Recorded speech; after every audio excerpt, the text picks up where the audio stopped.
صادق رزاقي مطرينك على المسرح. هو موجود انا معاه. لكن قالوا يعرفون على الاخ هنا. اوكي، اهلا وسهلا. أهلا بكم جميعا في ندوة تحديات حريات الإعلام، مجابهة الإفلات من العقاب وسيادة حكم القانون وحقوق الإنسان. هذه هي الجلسة الرابعة والأخيرة. أتمنى أنكم بحال أفضل من حالي، وعذرا على رداءة صوتي. هذه الجلسة الرابعة تحمل عنوان دور الإعلام في حماية حقوق الإنسان وسيادة حكم القانون ومنع الإفلات من العقاب. معي ضيوفي سيد جول سايمون المدير التنفيذي للجنة حماية الصحفيين، وسيد أندرو أندرسون المدير التنفيذي لمنظمة Frontline Defenders، والسيد الصادق رزاقي رئيس اتحاد صحفيي أفريقيا. وبانتظار أن نحصل على السماعات الجاهزة للترجمة. ربما هذه السماعات. There is nobody interpreting. There is nobody in the booth. It's not the technology. I thought it was okay. Well, that's okay. Then I'll do the interpretation myself, and I'll reintroduce everything in English until they are here. Sorry for that. So welcome to this conference about the challenges of freedom of press, facing impunity, and enforcing law enforcement and human rights. And this is our fourth session today, which is under the title of the role of media in protecting human rights and law enforcement and to face impunity. I will start with Mr. Joel Simon, the Executive Director of the Committee of Protection of Journalists. For you, what would you say are the biggest challenges to protect journalists? Because how can we protect human rights if we are not protected ourselves? Well, thank you. And again, it's been a very stimulating day of discussion. Delighted to be here and delighted to think about practical steps that we can take to address these fundamental threats. Before this session, I was kind of checking CPJ's data, and we have a database, a comprehensive database that goes back to 1992, and in that time, there have been about 1,400 journalists killed for their work. And one of the things that's valuable about having that kind of data is we can look at specific trends. And one of the things that we track is the beats that journalists covered, and about 20% of all the journalists killed during that period covered human rights. Mm-hmm. And then if you add in other kinds of, say, non-conflict coverage, politics, corruption, other beats that are not generally associated with high risk, but in certain contexts, of course, they are. The majority of journalists who are killed are not killed in conflict zones. They're murdered. They're deliberately targeted. And what that suggests is that those who use violence to censor and control the news, because another important data point that we've been discussing throughout the day is that in about 90% of these cases, those who perpetrate the crimes get away with it. Mm-hmm. So if you put those two things together, something like 400 journalists have been killed specifically for covering human rights. In nearly all of those instances, those who perpetrated that crime have gotten away with it. And then you think about the cumulative impact that has on our understanding and our ability to be informed about key human rights crises and developments, and this affects, of course, the societies in which the violence is taking place, but it also obviously impacts global understanding. I think there have been a number of very concrete suggestions that we've heard throughout the day, and of course, impunity is a long-term battle. Battling impunity is a commitment that we as journalists have to make and have to maintain over a long period of time.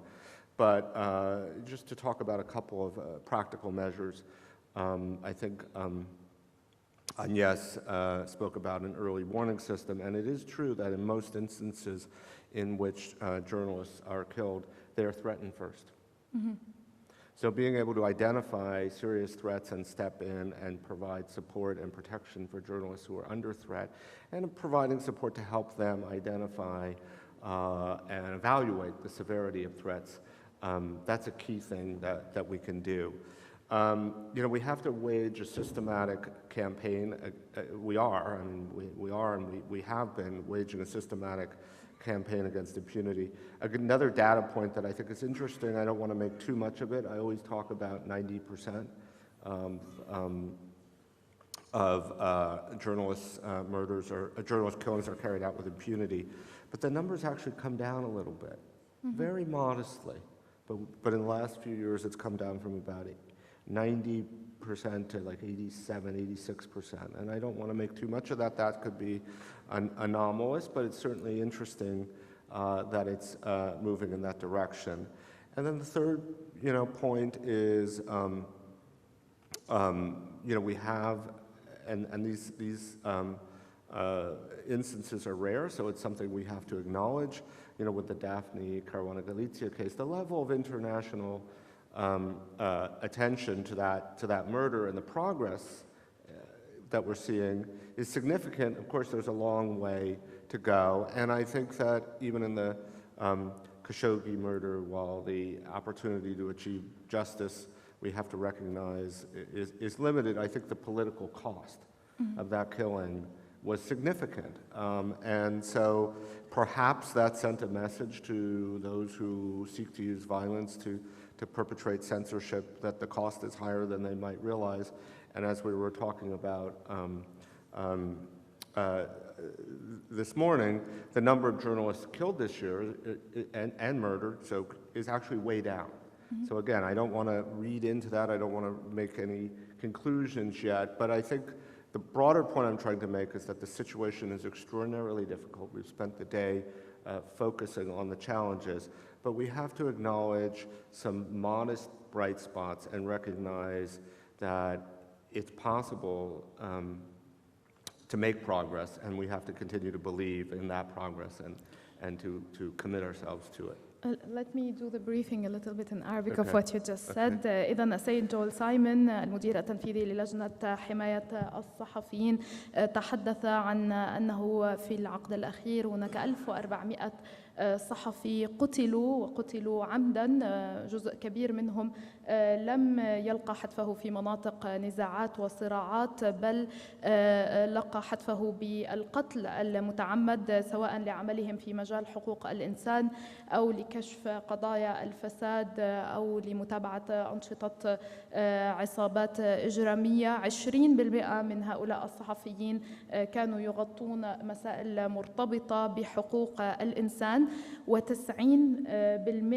من هذه الجرائم تم إغلاقها دون التوصل لمحاسبة قتلة هؤلاء الصحفيين.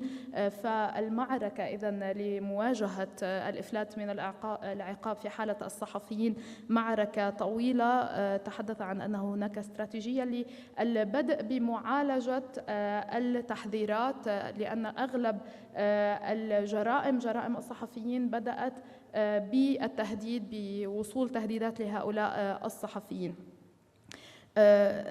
I will continue with Mr. Simon a little bit. عندما تقول أنه هناك تهديدات لا يتم التعامل معها في البداية، عندما يذهب أي صحفي ربما للشرطة ليبلغ عن حصوله على تهديد، لا يجد أي تفاعل من الشرطة، لأنها تقول إنها ليس لديها الوقت لمعالجة هذه التهديدات. When we talk about dealing with early threats that the journalists receive, usually I experienced this myself. I was in France and I got serious threats of being killed for just blogging. It wasn't something major.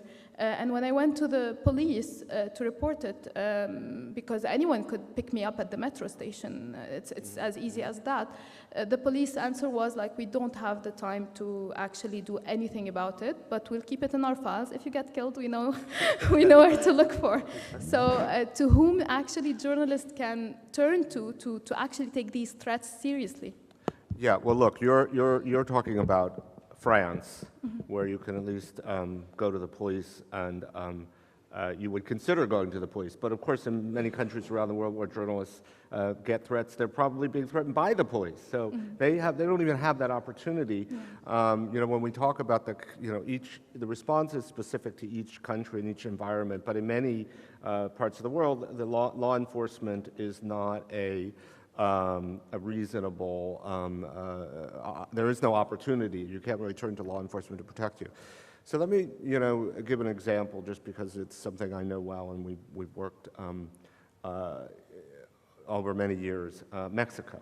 Mexico is one of the most deadly and dangerous places in the world for journalists. I worked there as a correspondent for many years, and so I have many friends and I understand a little bit about the government structures. And we actually worked with the Mexican government to create a safety mechanism. And the way it works is, when a journalist gets a threat, they actually don't go to law enforcement. They go right to this office within the prosecutor's office that evaluates the threat, and if it's determined to be severe, they assign bodyguards and physical protection.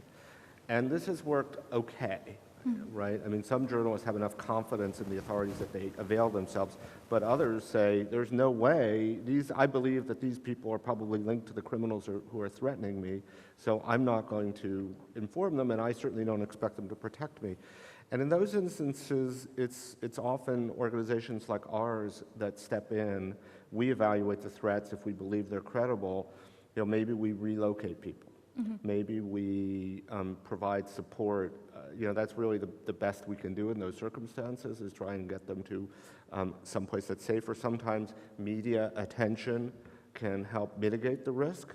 So there isn't one size fits all. It sort of depends on the circumstances and the environment. And it's also important that we train journalists because there's such a barrage of threats now on social media. So if you do a critical story, you're just going to get inundated with threats.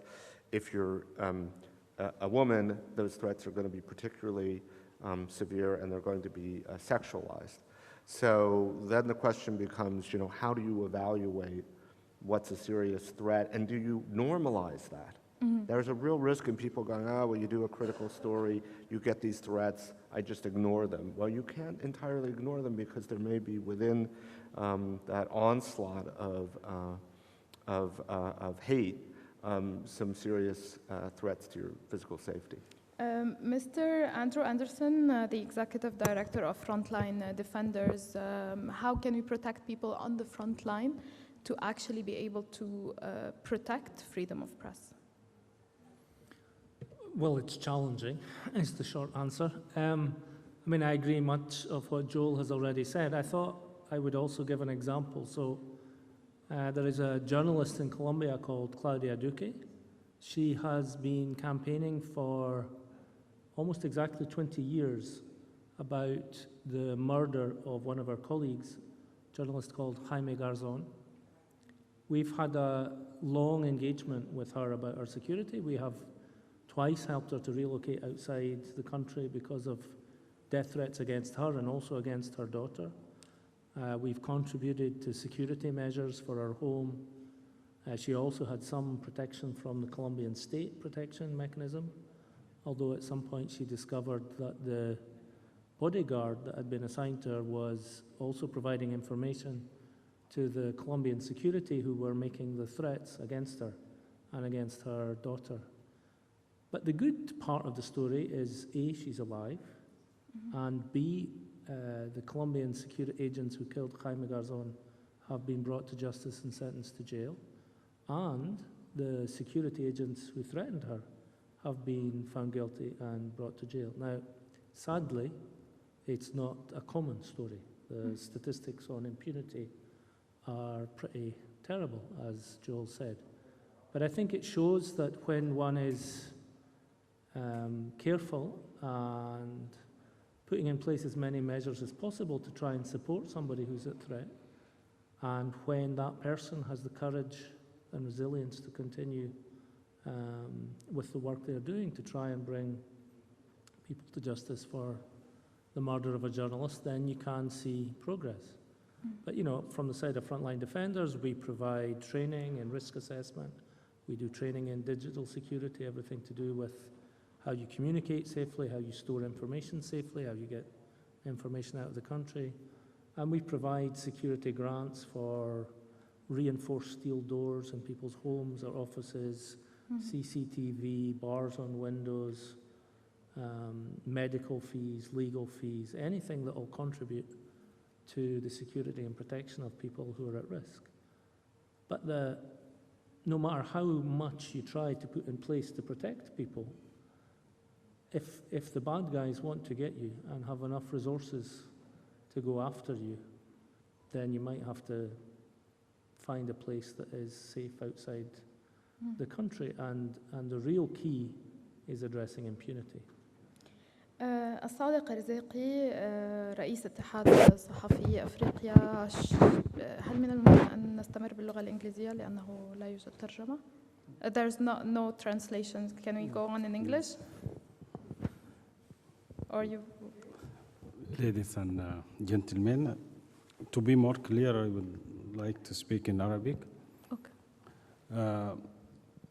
أولاً أود التركيز على جوانب عملية في هذه القضية من تجارب اتحادات الصحفيين وعلاقة اتحادات الصحفيين بوسائل الإعلام المختلفة في تحقيق هذا الهدف، كيفية منع الإفلات من العقاب وكيفية حماية الصحفيين وكيفية تحقيق أكبر قدر من السلامة المهنية للصحفيين. بالتركيز على منطقتنا، على إفريقيا، هي أكثر المناطق التي يعاني فيها الصحفيين من قضايا القتل، قضايا الاختطاف، قضايا القهر السياسي والتضييق الذي تمارسه الحكومات على الصحفيين. وحتى أعطي نماذج عملية أننا نواجه تحديين أساسيين في هذه القضية. التحدي الأول أننا نواجه بطش الحكومات. يعني هنالك نماذج أن الحكومات هي التي تمارس العنف، تمارس القهر، تمارس الحبس وتمارس الاعتقال ضد الصحفيين. كذلك هنالك مجموعات، إما مجموعات مسلحة، إما مجموعات سياسية، إما مجموعات غير معلومة، هي أيضا تمارس نوع من الاختطاف، نوع من الاختفاء أو الإخفاء القسري للصحفيين في مناطق مختلفة من القارة الأفريقية. كيف نواجه مثل هذه الأمور؟ نحن لدينا مشكلتين أساسيتين في التعامل مع الحكومات. أولا، كثير من الحكومات تضيق على النقابات، تضيق على اتحادات الصحفيين، كما هو الحال في بعض بلدان شمال إفريقيا. نحن واجهنا عنة كبيرا في التعامل مع قضية الصحفيين المعتقلين في مصر مثلا. لم نستطع أن نصل إليهم، لم نستطع حتى أن نجد موافقة من النقابة الموجودة في البلد المعني في إصدار بيانات الإدانة أو حتى في إعداد تقارير مفصلة عن حالة الحريات الصحفية في هذا البلد. وذلك لأن ضغط الحكومات وضغط الأجهزة الحكومية على النقابات يقلل من قدرة وفعالية النقابات في تقديم المعلومات الصحيحة. كذلك نموذج آخر، واجهنا نموذج في ليبيا عندما اختفى في ليبيا صحفيين من تونس. حتى هذه اللحظة لم نستطع عن طريق الاتصالات السياسية مع بعض المجموعات، عن طريق الاتصالات الرسمية، عن طريق محاولة إيجاد وسيلة من وسائل الوصول إلى المجموعات التي اختطفت الزميلين، لم نستطع الوصول إلى هذه المجموعات. فالحالة الموجودة، الحالة الأمنية والحالة السياسية، أحيانا تفرض على النقابات وتفرض على الجهات الصحفية التي تحاول إيقاف مثل هذه الأفعال أمرا صعبا. كذلك الوضع الآن في إريتريا مثلا، عدد كبير من الصحفيين معتقلين في إريتريا. لم نستطع ولن تستطيع أي جهة الآن، لا جهة إقليمية ولا جهة دولية، في الوصول إلى حقيقة أوضاع هؤلاء الصحفيين المعتقلين. التحولات السياسية أحيانا تسهل هذا الأمر. عندما حدث التحول في أثيوبيا مثلا، تم إطلاق بضع وثلاثين صحفيا كانوا في المعتقلات، وذلك أن الانفراج العام هو الذي سهل ذلك. في كل أقاليم إفريقيا المختلفة توجد مثل هذه الانتهاكات، توجد مثل هذه الجرائم التي ترتكب في حق الصحفيين، لكن لم نصل إلى إدانة جهة محددة، ولم يصل مرتكبي هذا الجرم إلى العقاب المعني. هنالك قضايا أخرى أكثر خطورة الآن في إفريقيا، أن هنالك بعض المناطق، خاصة مناطق النزاعات أو المناطق التي تنشط فيها شركات عالمية كبرى في مجال نهب الثروات الموجودة في أفريقيا، مثل الذي يحدث في مناطق شرق الكونغو. توجد شركات تعمل في مجال التعدين، في الذهب، في الماس، في اليورانيوم. يحظر على هذه المناطق دخول الصحفيين. حاول الصحفيين من الكونغو الديمقراطية الوصول إلى هذه المناطق، إما اختفى منهم جزء أو تم حبسهم في سجون سرية لهذه الشركات، وصدرت بيانات، صدرت إدانات، لكن لم نستطع إيقاف مثل هذه الممارسات، ولم نستطع الوصول إلى المجرم الحقيقي. أما الجرائم التي ترتكب من ناحية الحكومات في أفريقيا، لدينا مرصد جيد للصحفيين. هذا المرصد يرصد مثل هذه الانتهاكات، يقوم هذا المرصد بتقديم المعلومات. يحدث التضامن بين اتحادات الصحفيين في افريقيا. هذا التضامن cooperation it has a strong impact, particularly in countries where there is few or limited freedoms. When there is pressure on these governments, so reporters are released, as happened to our colleagues in Mozambique, Zimbabwe, Namibia, and some Western African countries some reporters have been released. Or those who violated the law or killed the law have been prosecuted because of this cooperation and have been practiced. That's why one of the effective means that we have to look at is how to cooperate with the media. Because in many media outlets, even in the African region or even the Arab regions, are not involved in federation. For example, for Al Jazeera, there should be like a trade union to cooperate with the unions to provide a large amount of information on such issues, because we need such huge allies or alliance. So this, because one entity cannot achieve the requirements for organization protecting journalists or trade unions, and even there is an absence of cooperation. So I'd like to mention an idea mentioned this morning. It was a fund for reporters who are now in jail or those who have been killed. It is a good idea which should be circulated, where many organizations should involve. And I think many are willing to take such initiative and to establish such funds so that we can provide for the reporters, journalists' families, such financial support. I would like also to say that there is practical aspects that we have to do. For example, when the Egyptian authorities before a few years imposed ban on reporters who live outside to get their passports to be renewed, so we submitted a file to the African court asking the court to take an action against such arbitration. So there's now there's lots of doors are now opened for more legislations, and also either regional organization like African Union and the journalist organization may cooperate with the organization in the African Union in changing some legislations related to journalists on those who violate the press freedom. There should be an important rule that we have to change the traditional means and to create new tools to avoid Just to any brief you impunity. quickly on Uh, what Sadiq al-Zaqi talked about before the translation came back. He was talking about how Africa is where you have the most killing and targeting of journalists. It has the highest rate in targeting journalists, and that they are facing on one side despotism of governments, and on the other side armed groups and sometimes even international corporations who want to black out on what they are doing and what they are, especially in the mining industry. Government fight unions, like in Egypt, where they cannot even, as a union, where they cannot even access the imprisoned journalists, or like in Libya, when we have two Tunisian journalists who are disappeared up to now, or Eritrea. Mr. Zeki talked about how political changes are helping improve the situation of journalism in Africa, but that still it's a long way to go, and then you followed the rest of the conversation. So back to our topic, and then I will speak in Arabic now since the translation is back.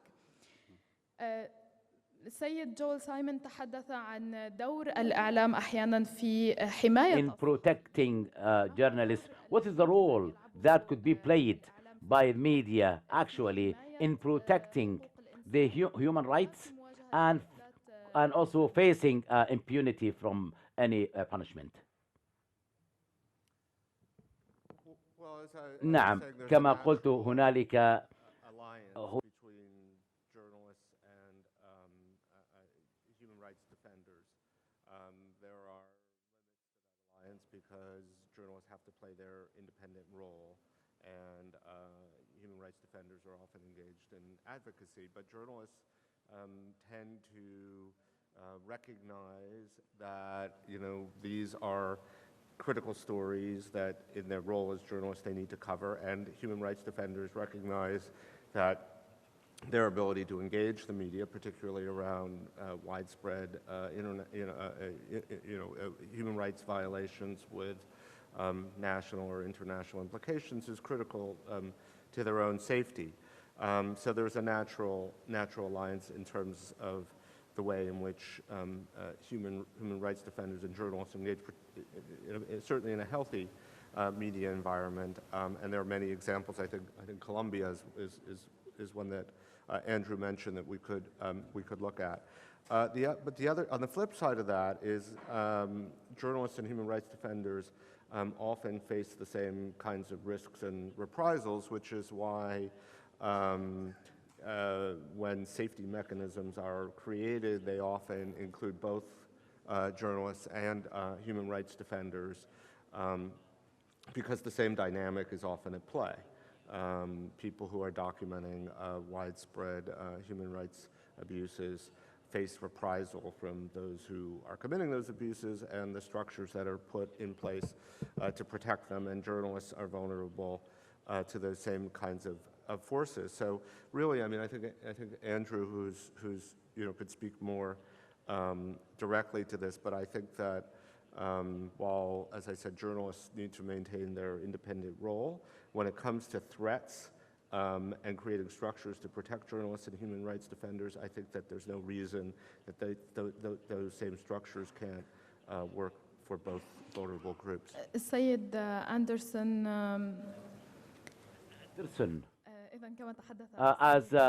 as Mr. Simon has said, there is a role to be played by the media in protection of human rights defenders.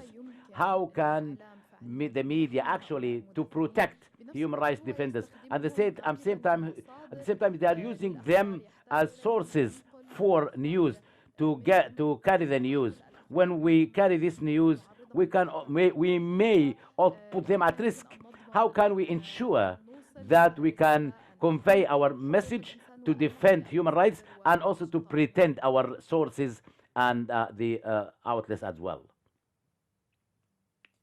Yeah, I think the first thing, like you say, is the do no harm. The first thing is to make sure that journalists are not putting at risk the people who are providing them with information about human rights violations or whatever else. And mostly journalists do that very well. But it is important that people are making informed consent when they're going public about things. And oftentimes, you know, if you're speaking to the human rights lawyer in the capital city, she or he will have a good idea about what it means to go on the record about something. But if you're speaking to a local community leader or somebody who's working with a grassroots organization, they might not fully understand what are the consequences of suddenly being on Al Jazeera all around the world or whatever the media organization is. So I think there's an issue around making sure there's informed consent. And then secondly, there's an issue around security of communications. So we have seen in many instances that the security services or others have compromised communications between international media and also, by the way, donors or international governments and UN agencies and others with human rights defenders and used that against human rights defenders. So there's I think, a legitimate expectation that journalists who are working in environments where it's difficult for journalists and also for human rights activists to make sure that they're using means of communication that are as secure as they can be in the context in which they're working. And nothing is perfect, but there are steps that can be taken to try and minimize the risks in those contexts. And then more broadly than that, it's to be doing your job in terms of exposing the abuse of power. The only thing in addition to that I would say is to try and sustain a focus over time. I think one of the challenges we face is that when there is an incident, when somebody is killed or when somebody's jailed or there is a spark in media interest, and then after a short period of time, the story moves on to something else. And I think one of the challenges we face are people who are in prison for long periods of time, and the story becomes less interesting, frankly, and or there is a killing and there's some immediate interest in the investigation, but after a while the media focus goes away. And I think part of our challenges, both human rights organizations and from the side of journalists who want to sustain a focus on freedom of expression and the right to defend human rights, is to sustain that pressure over time, because it's sustaining the pressure over time that leads to the release of people in jail and or to more effective action to bring those responsible to account. سيد رزاقي، عندما نتعامل مثلا مع صحفيين محليين أو مع صحفيين ناشطين غالبا في المؤسسات الكبرى نوعيهم بالمخاطر. Major organizations and major organizations, sometimes we tell them how to react, but when there is small organization, there is no such awareness in a smaller organization. Do you think the African Union of Journalists is making awareness and campaigns or by journalists about the risks face the journalists and by how introduce all this information to these people? لأنه توجد برامج الآن مستمرة من سنوات وتدريب للصحفيين على برامج السلامة المهنية وتنبيه الصحفيين وكيفية حماية أنفسهم، خاصة في المناطق التي يتعرضون فيها لأخطار. وكذلك توجد منظمات الآن في العالم مثل الصليب الأحمر، مثل صحفيين بلا حدود، فعلت خطوط ساخنة للتواصل مع الصحفيين في مناطق الخطر أو مناطق النزاعات للاتصال بهم في حالة الخطف أو في حالة التهديد المباشر. توجد توعية واسعة الآن في قطاعات ومجتمعات الصحفيين بهذه المخاطر لاتخاذ الحيطة للحذر من وقوع مثل هذه الأمور. ولكن الحلقة الضعيفة في كل هذا أن وسائل الإعلام لا تنشر ولا تركز بالشكل الكافي على هذه الأعمال.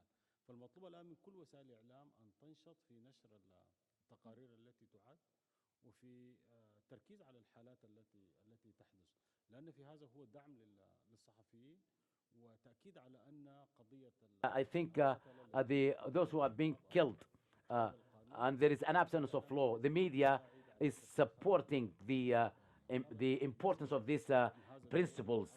So we are cooperating with the international organizations and federations. This cannot be achieved unless there is a wide cooperation with all organizations. Within these continuous attacks in recent years on media outlets, now we hear some people who believe regimes and blame the media because they are focusing on this news. If you have any programs for spreading awareness about the public, for spreading awareness among public about the role of media, yes, media is now taking this role, and in case of solidarity and cooperation, close cooperation between all reporters and legal organizations, so that we can all spread the culture of such information, so that the people can find the truth, so people may react, the general public may react. So that's why the public, the media in different areas are talking and covering these issues. And I think all media around the world agree to establish international or universal council for protection of journalists, particularly in areas of impunity. And I also, this council could create a mechanism for punishment and also for prosecuting the perpetrators. And there should be also international courts and tribunal for such cases. This could minimize risks that journalists face. So I give the floor to the floor if they want to say anything about the international declaration for protection of journalists. If anyone has any comments or idea, so please feel free to give your comments.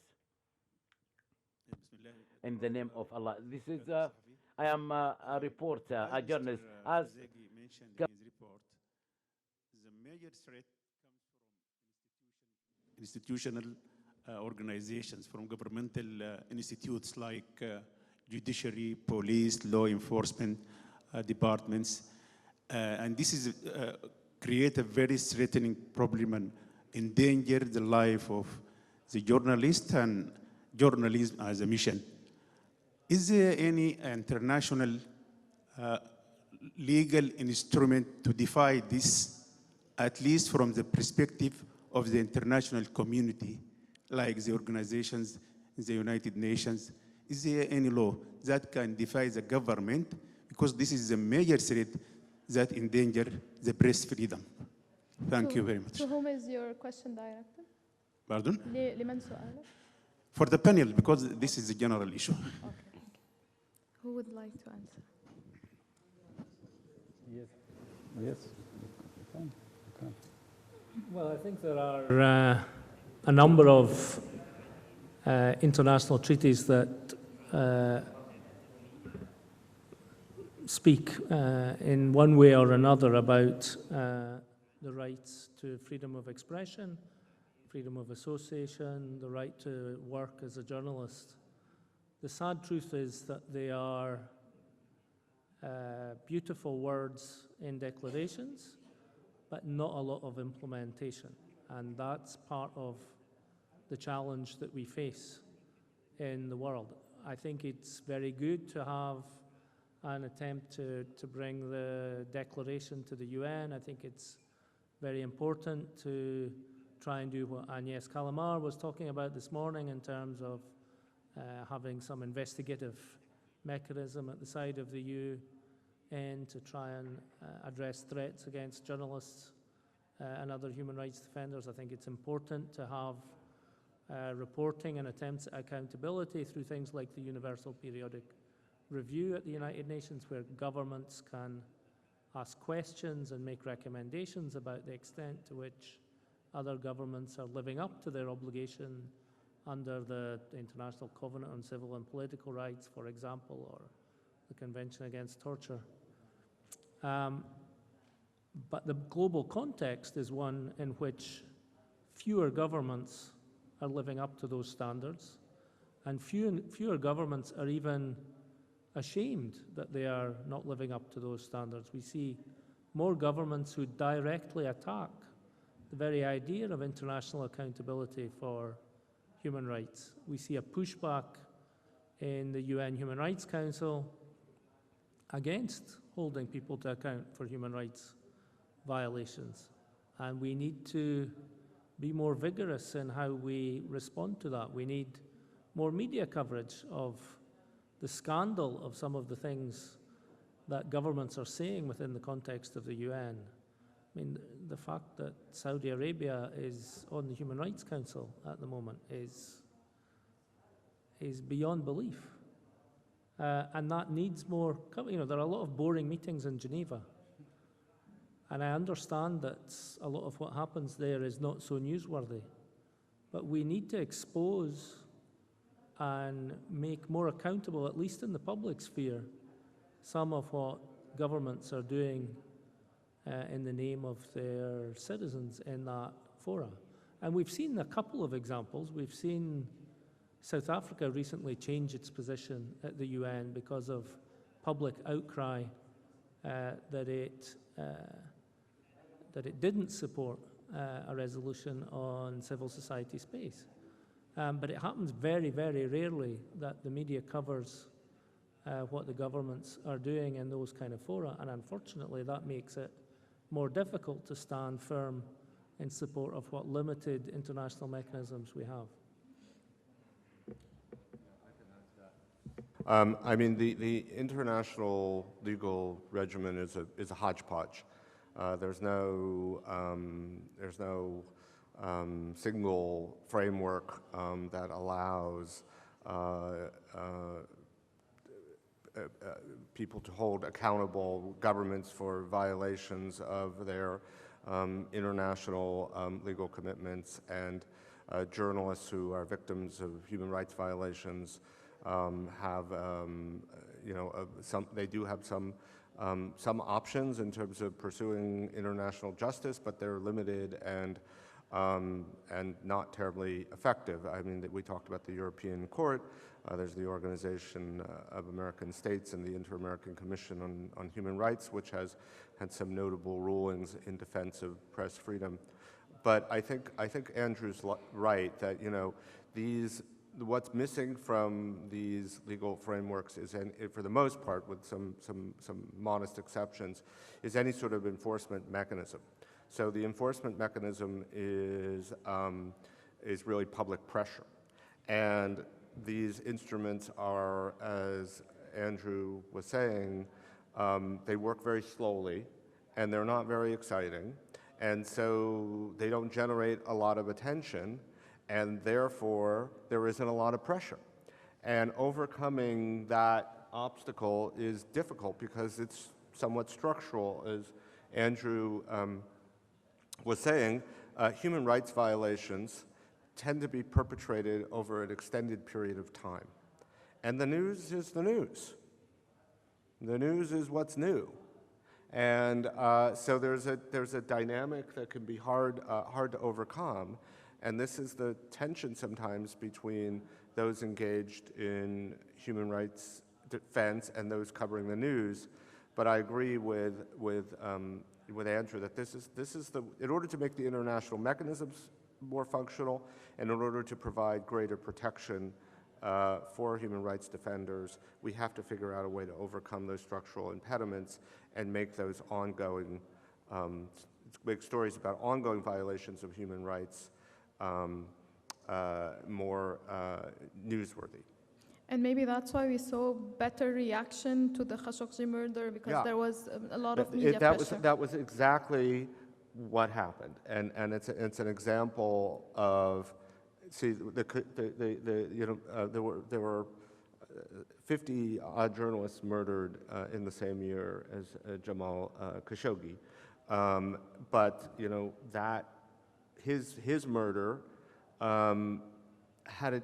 produced a different reaction, and in large measure, I think, because of the Washington Post and the extensive coverage they gave it and the way that they were able to mobilize the domestic media in the United States and the global media, and that put lots of pressure on the political class in the United States, although President Trump deeply resisted all that pressure. He was under quite a bit of pressure. The Congress in the U.S. certainly took it up.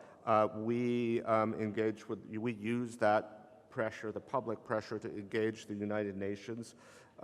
We didn't get the response we'd hoped, but then Agnes saw this opportunity, and because, again, of the visibility that the case had when she came out with her report, it generated a lot of attention. Again, I think the path to justice is going to be a very, very, very difficult one.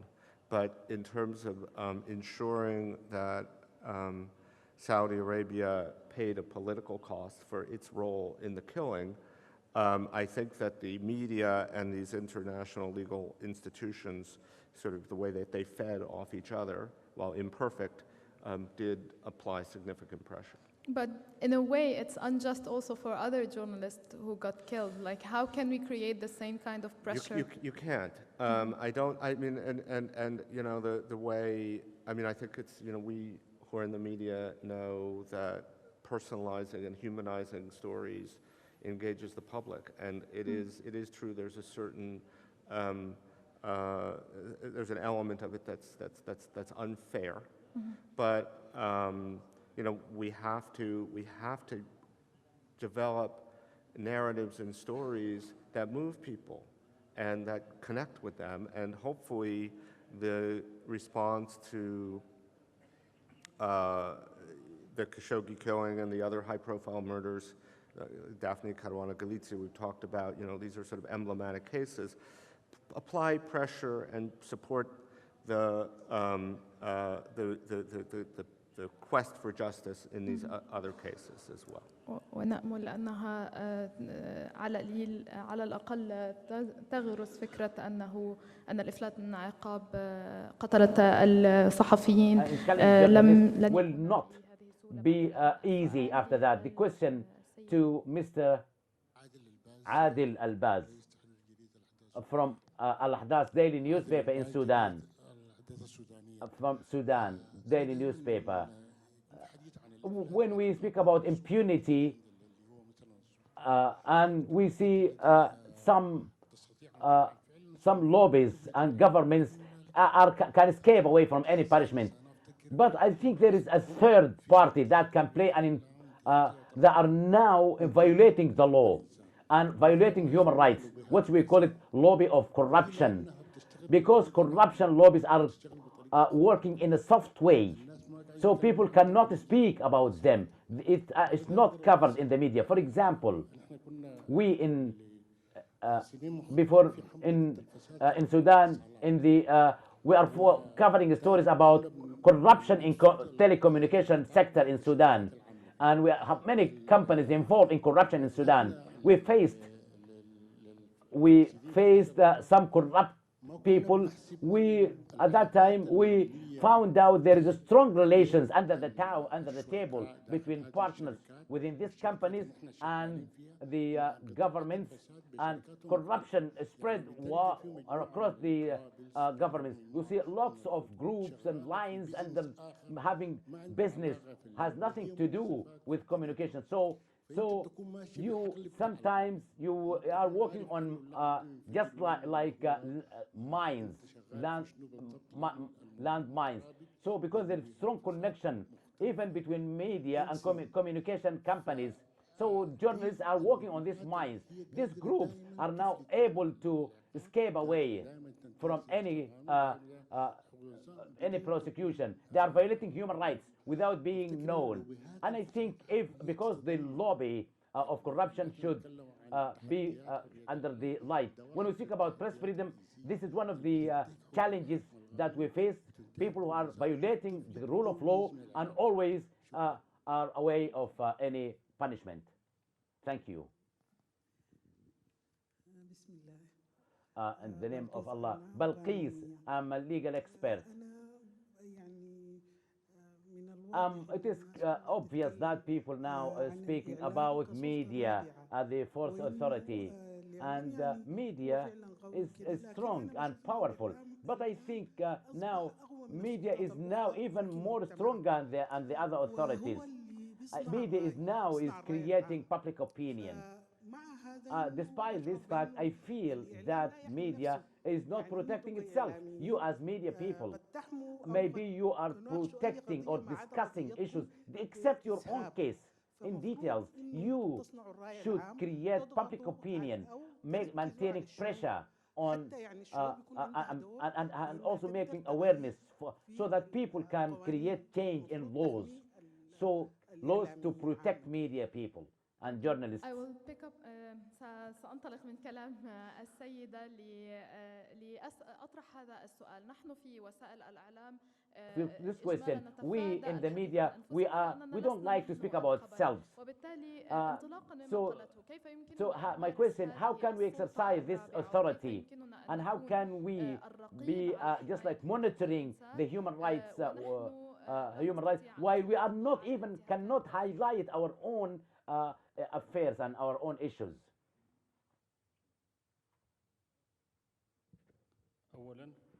First of all, yes, these issues include lots of complex issues, particularly when we speak about the political corruption and financial corruption and these groups.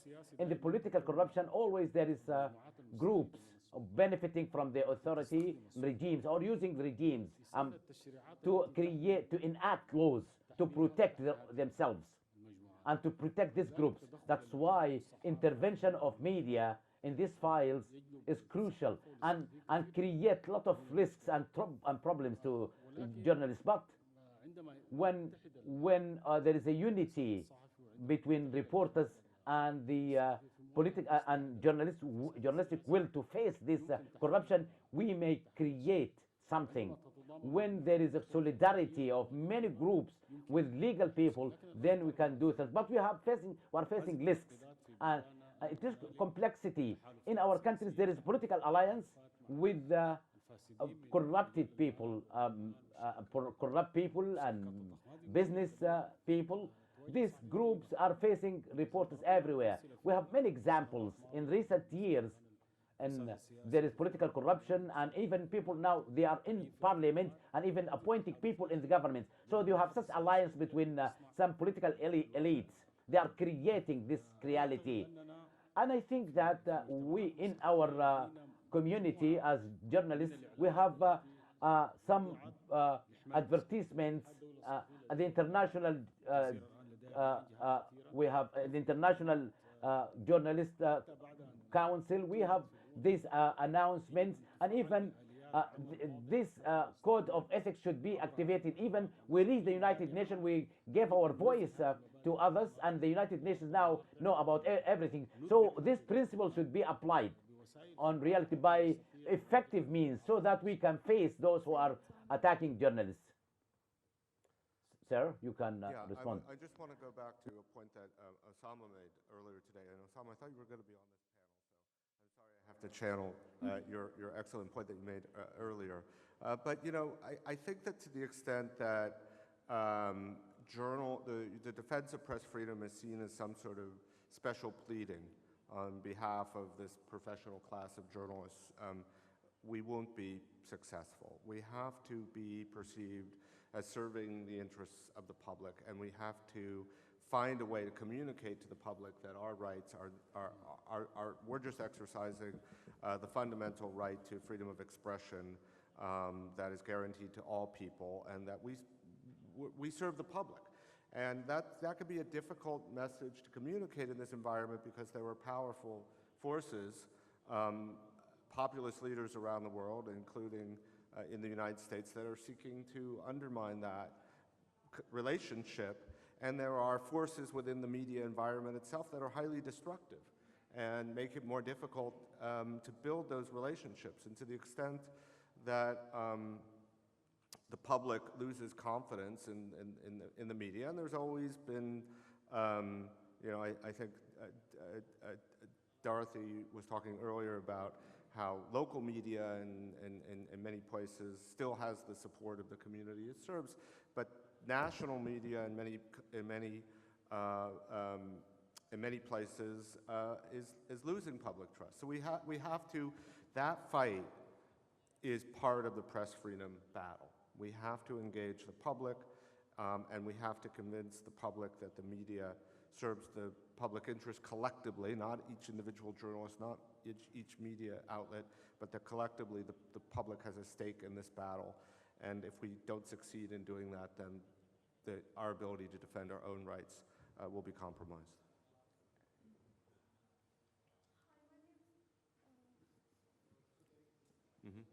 It's working? Okay. Hi, my name is Aiseba. I work for Al Jazeera English Online Department. So my question is, according to UN reports, the number of the killings of journalists in recent years is on rise, have increased. And 90% of the killings, the ones who are responsible for those killings, haven't been convicted yet.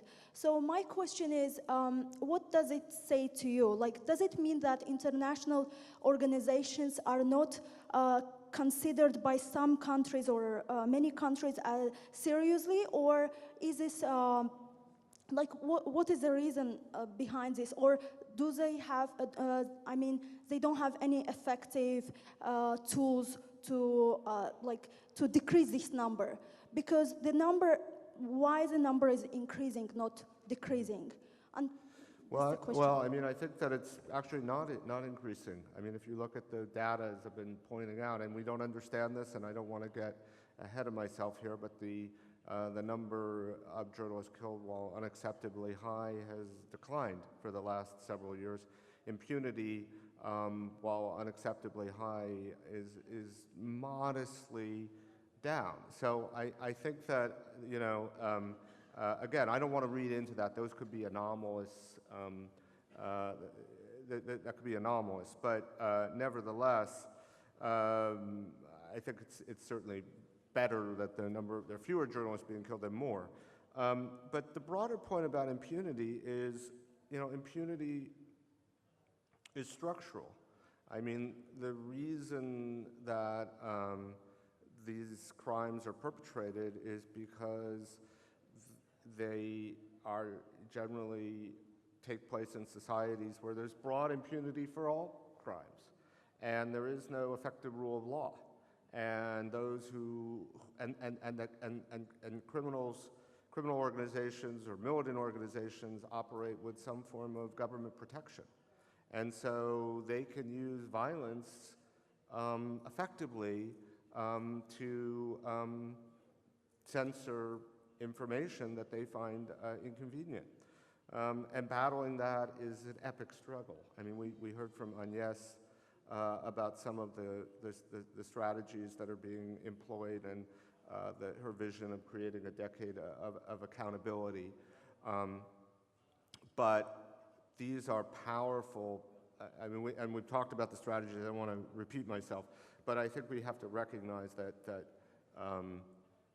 the reason that victories are rare and need to be celebrated is because they're powerful forces protecting those who perpetrate these kinds of crimes.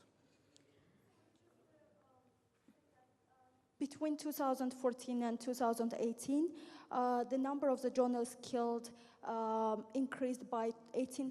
This is UNESCO report we have on Al Jazeera. Yeah, but Mr. Simon was talking about this year that it decreased a little bit in comparison for the so after that report. So the numbers after that report. Exactly. Okay, thank you. Let me make my own analysis. Maybe to a big extent, the fact that technology is helping now reporting safer in a safer way. So maybe that could be a reason, and the fact that we have less journalists actually going into conflict zones. I have one last question. When you talked about the Jamal Khashoggi case, you talked about the influence of Washington Post specifically in that case. For us, for example, Al Jazeera, or any Arab media, any media that is working in environments that are not really respecting freedom of press, we face sometimes the very hard choice. Do we talk about it? Are we going to do more harm to people, for example, imprisoned or not?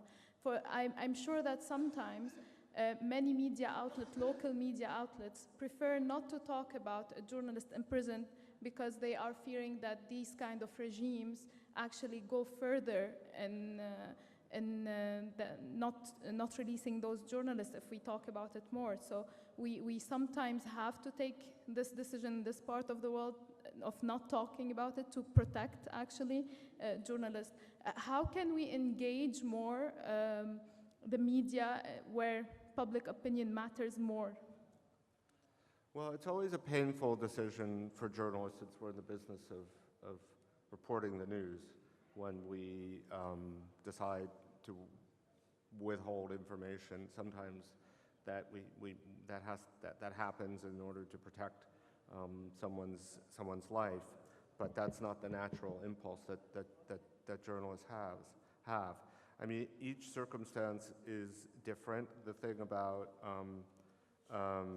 the dynamic in the Khashoggi murder was one in which, first of all, it became a public event that generated massive media attention, and then remember that Turkey fed the international coverage by consistently leaking. They were actually, for a country that jails more journalists than any other country, they were quite sophisticated in how they managed the media, managed to keep the story alive by feeding information. So it was something of a unique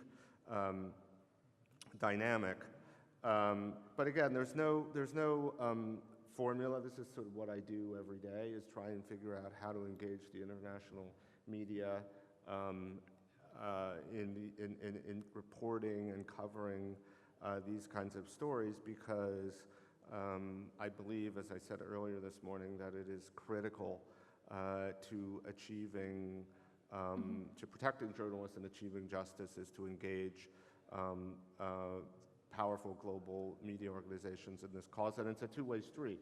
I think there has to be a commitment, and it's a commitment of self-interest and a commitment of principle to covering these stories on the part of the media outlets themselves. Thank you very much. Joel Simon, the Executive Director,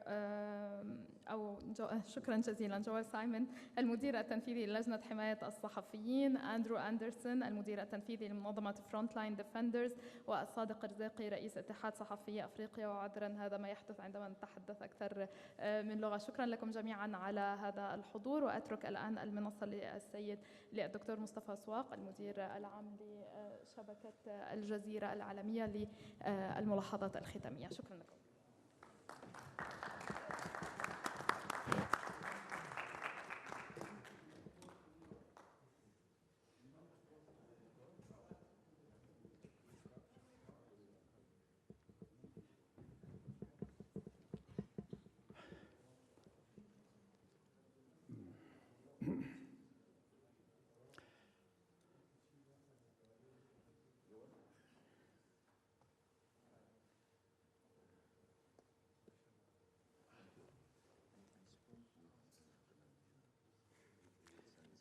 السلام عليكم ورحمة الله وبركاته. أولاً يعني أود أن أشكر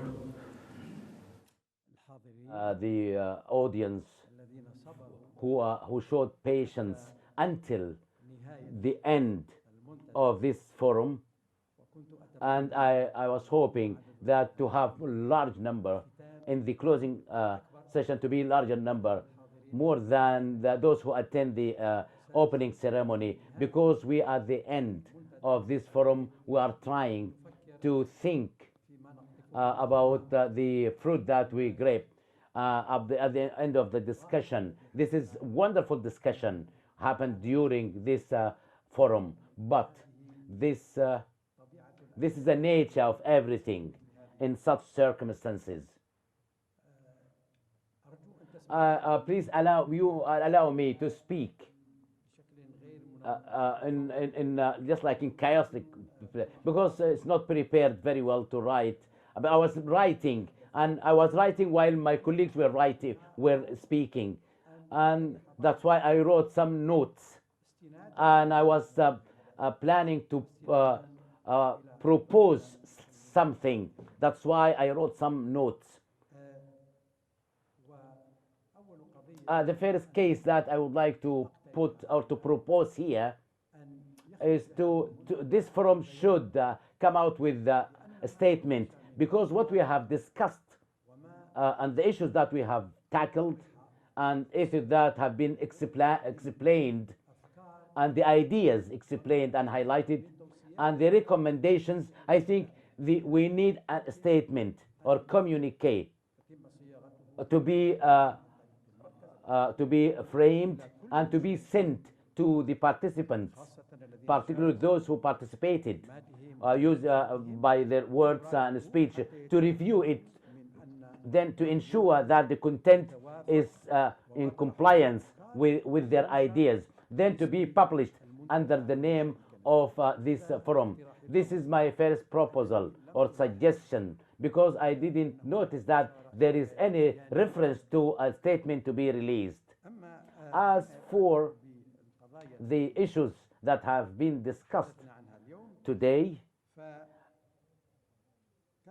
there was a question, and very important question, about the world now, according to international treaties and statements and laws. It's there, but it's not effective, not protecting journalists. Why shall we continue calling, demanding more laws, more principles? Because the law is not enforced. The law is not enforced. Looks like that is it is just nonsense. The laws that have not been implemented. Calling for implementation of these laws and international treaties, respecting these treaties, and increasingly calling for more treaties is very important, because we should continue. We should not stop. This is part of solidarity of media and continuation of its message. We should not feel that we are down, and because these laws are not implemented, this should not let us down. In this area, I can say, how can we protect journalists? This is the issue which has been discussed during this period, and even in many forums that we organize. I am supporting those who say that the media outlets and media people, media community should focus on protecting themselves.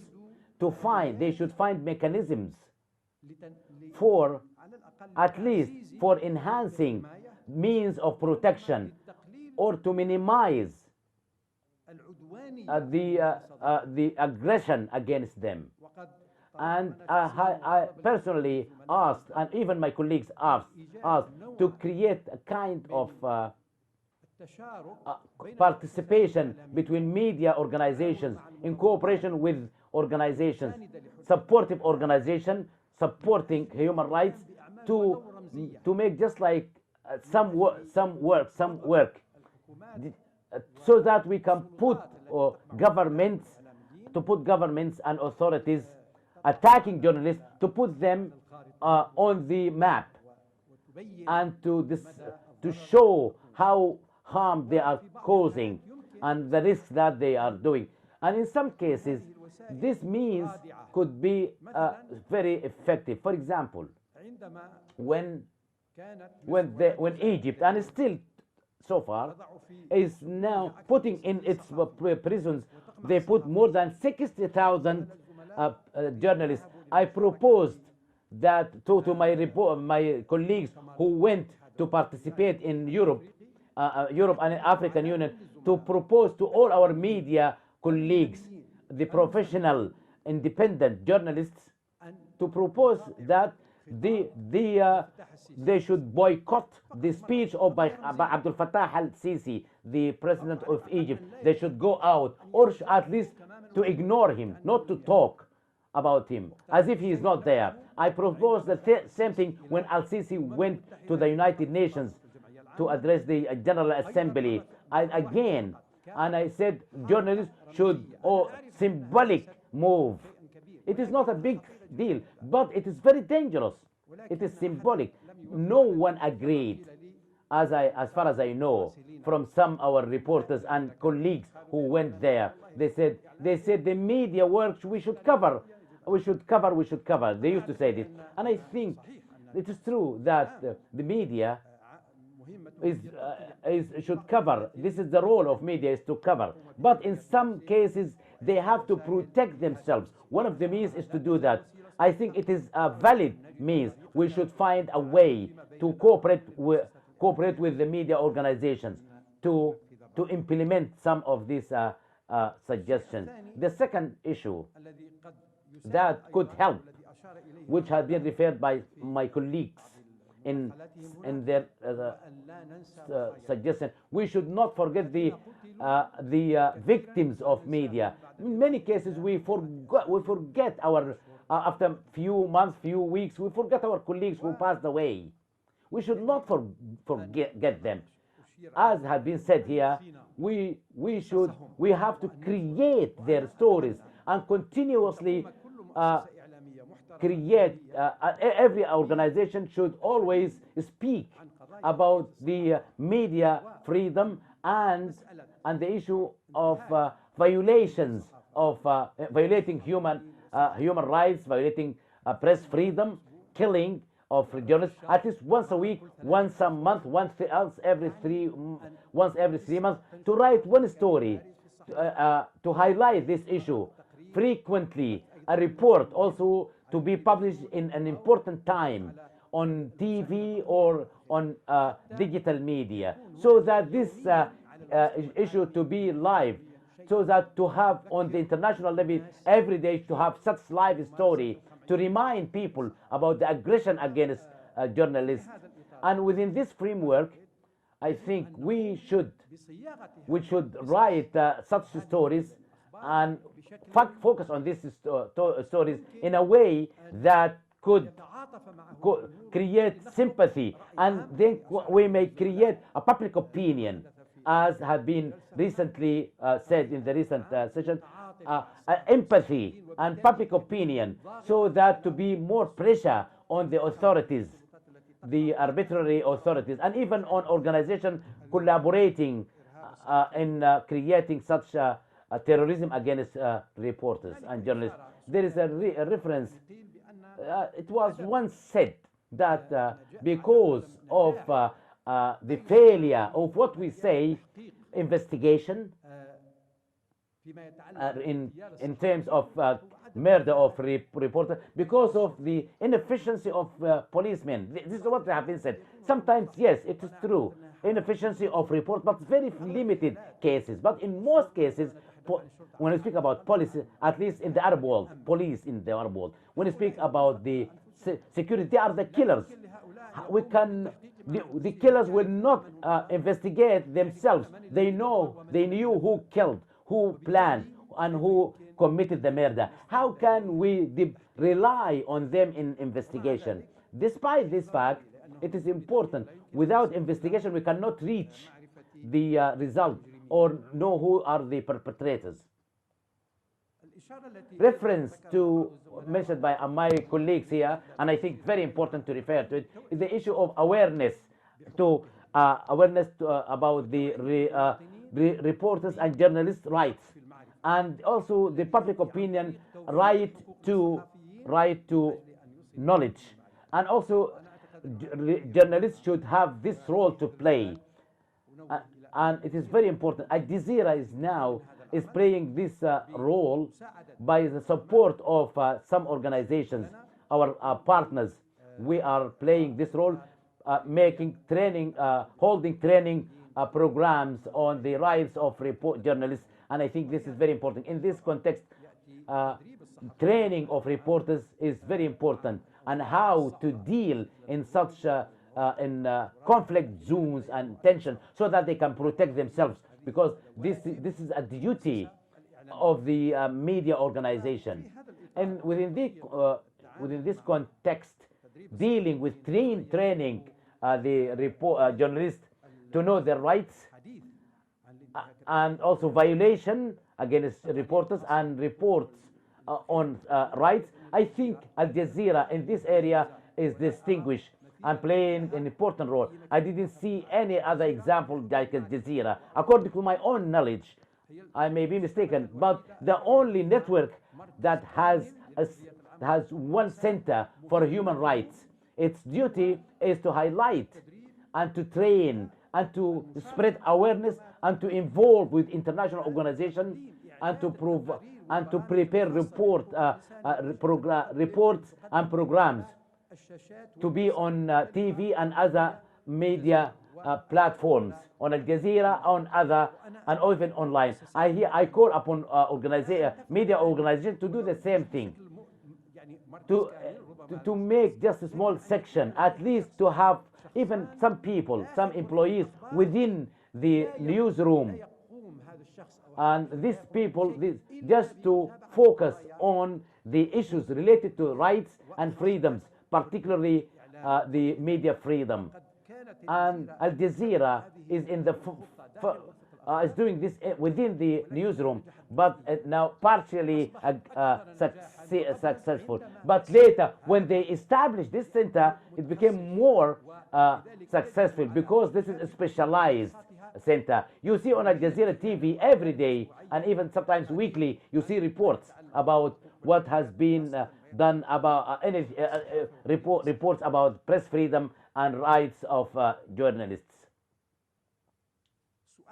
The question here, why the international organization in cooperation with the media organization are not filing lawsuits? These crimes is now against reporters in international courts. I know there are some attempts in rare cases, just like our colleague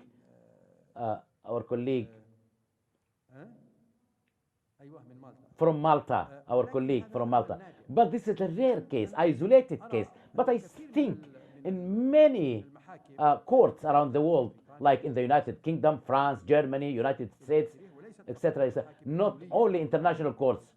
No, I don't mean ICC, but we can file cases in these courts in these countries. The problem is that the lawyers, they take a lot of money, and the media organization cannot afford to pay this amount of money. And I propose that we have to seek help from volunteer lawyers, large number of volunteer lawyers who are willing to cooperate voluntarily without any money, because they have sympathy with media and they know the value of media. If we find the mechanism, then I think it will be one of the elements and supportive elements against the perpetrators. The second point is about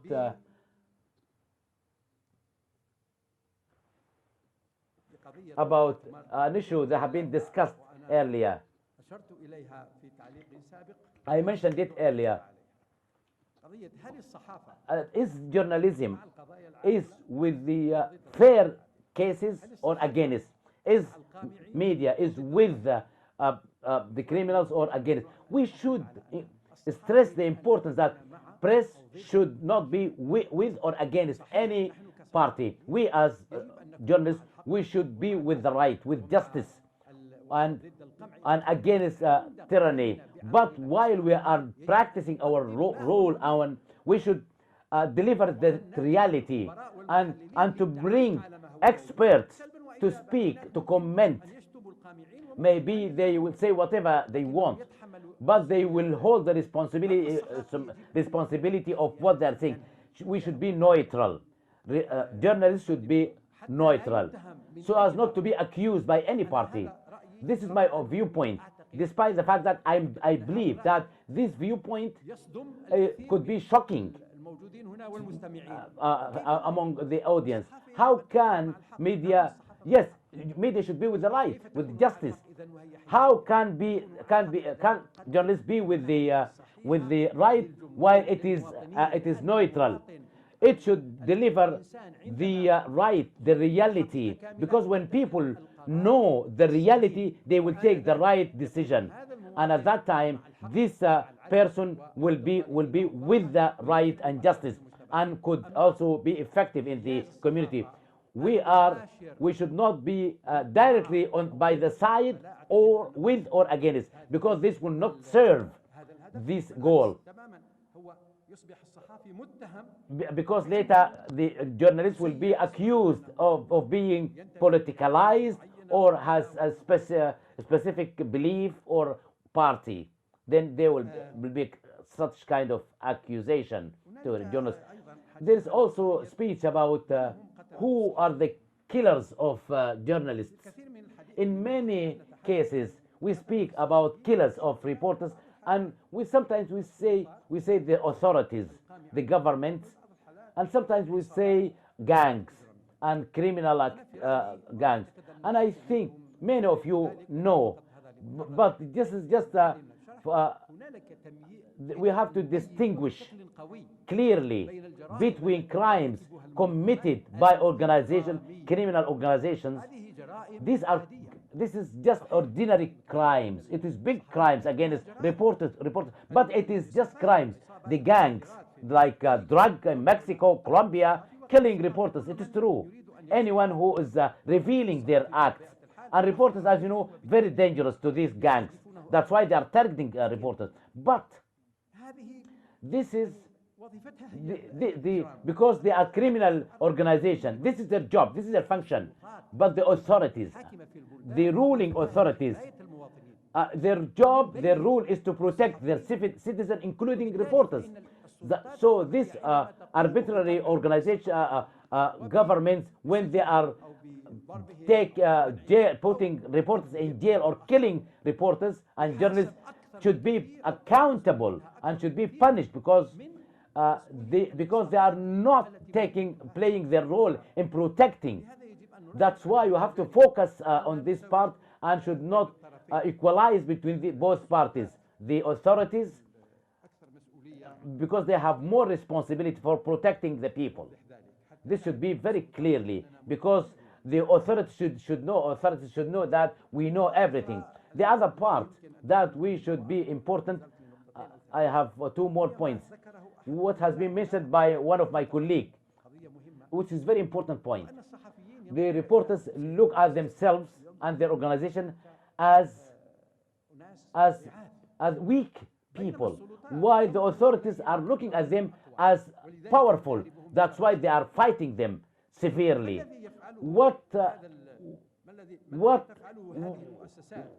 My question is, these organizations, how can the media organization can use their power to defend themselves and to let others know, and the arbitrary government, to show them that we have power?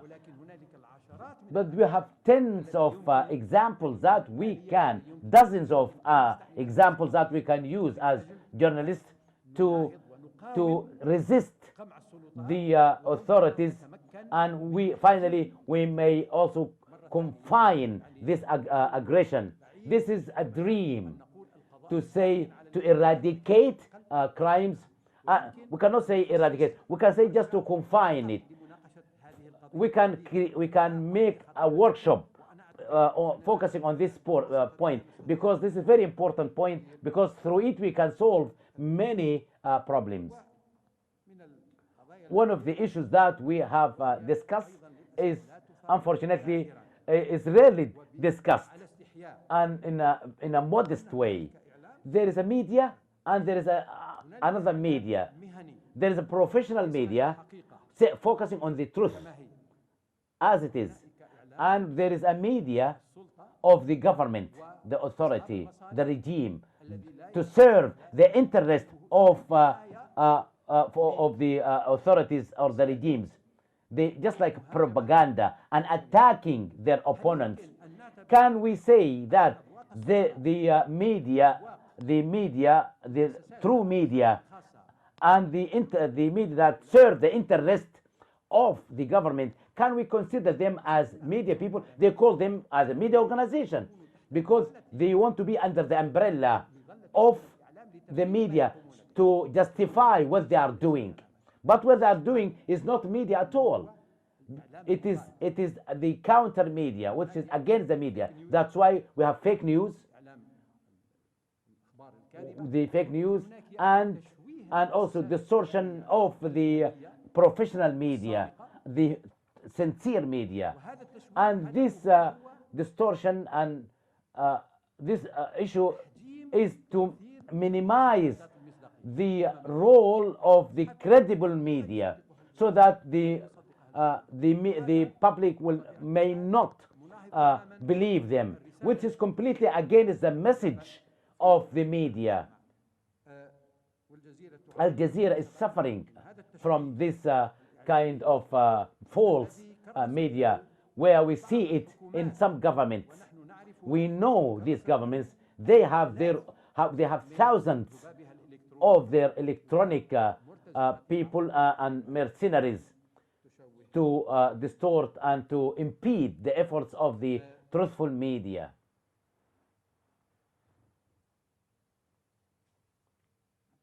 I think I have covered most of the points.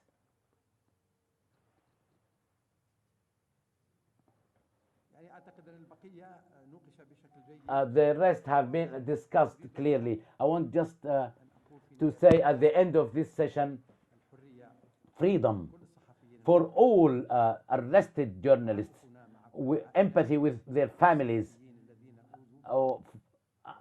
and even their families are suffering from this tragedy. Freedom to our colleague Mahmoud Hussein. Freedom is not a crime. Killing a journalist is the crime. The killers are the criminals. Thank you very much.